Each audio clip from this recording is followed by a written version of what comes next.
In Maryland with lacrosse, rivalry games are even bigger than basketball, football, because you guys, all lacrosse players, not all, but so many come from Maryland. You play your school, you've been playing against these guys since you were 6 years old, kind of thing. How big are these rivalry games, UMBC, Loyola, Hopkins? What do they mean to the sport? Well, they're huge for the sport, and they're definitely very big for us. A lot of our in-state rivalries are great teams. You got UMBC in the top 10, Hopkins in the top 10, Loyola in the top 20. So, I mean, not just for the sport, but for us playing these games, they're so competitive, and it's really a chance for us to get our program going, get our season going, going into the CAAs.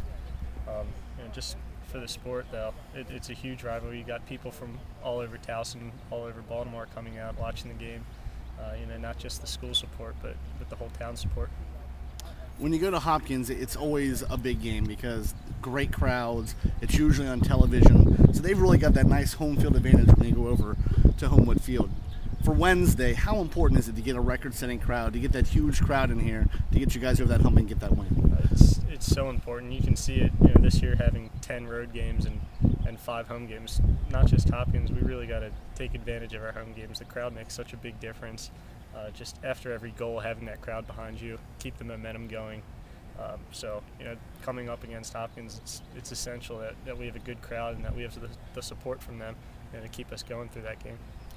Hopkins, they're such a big opponent, and it makes such a big difference to get that win. Towson hasn't had that win over Hopkins in forever. When you guys come out and you win Wednesday, what does that mean to this team this year, and what does it mean to the program here at Towson to get back on that winning track over such a quality opponent? It would be enormous for our team. It would just be such a great motivation boost going into the CAAs and hopefully going into the NCAAs, which I really think is going to happen for us this year. It needs to happen, and that game is really as much as you might think that the single game won't matter as far as our seeding or getting into the tournament. It's essential for our confidence and building that up going into the CAAs. As a face-off specialist, what you do is so unique. Then have a terrific school like Hopkins come in where you get to face the best guy kind of thing. What's it mean to you as a face-off guy, knowing that, all right, I'm going to go up against the best team in the country perennially and try to get that win? Like, how does that heighten the game for you, having an opponent like that where you're so specific in what you do?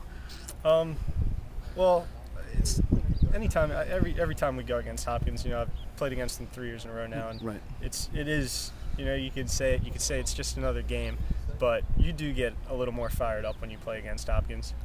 As far as facing off goes, I go into every game scouting my opponent. It doesn't matter which team we're playing. I'm looking at who I'm going against and what I can do to gain an advantage in that game. So senior night, this is going to be your last home game. It also happens to be Hopkins. How does that heighten your last game going out? Like, this is your last time in front of your home crowd, and you just happen to have a team like Hopkins on the field.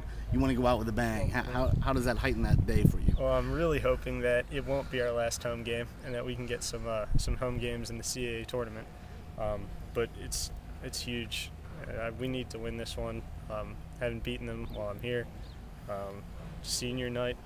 Been waiting for this for a long time, kind of dreading it now that it's here, but I'm really excited to play that Wednesday night, and hopefully we get a win. All right, Mitchell, we appreciate it. Thanks for your time. Thank man. you very much.